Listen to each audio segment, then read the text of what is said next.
ആർക്കും ഭൂരിപക്ഷമില്ലാത്ത അവസ്ഥയാണ് ഈ തെരഞ്ഞെടുപ്പിൽ വരാൻ പോകുന്നത്. അപ്പോൾ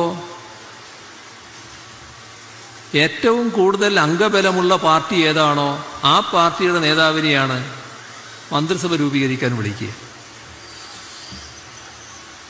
രാഹുൽ ഗാന്ധിയെ വിളിക്കണമെങ്കിൽ കോൺഗ്രസ് ഏറ്റവും കൂടുതൽ അംഗബലമുള്ള പാർട്ടിയാവണം. ഇവിടെ മത്സരിക്കുന്ന കോൺഗ്രസ്സുകാരെ എല്ലാം അതിന് ജയിപ്പിക്കാൻ തയ്യാറാകണം. ഇവിടുത്തെ LDFിൻ്റെ സ്ഥാനാർത്ഥി വിജയിച്ചില്ലെങ്കിലും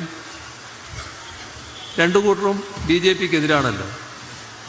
അപ്പോൾ പ്രധാനമന്ത്രിയായി വരാൻ സാധ്യതയുള്ള ഗവൺമെൻറ് രൂപീകരിക്കാൻ സാധ്യതയുള്ള കക്ഷിക്ക് വിജയം ഉറപ്പാക്കണം.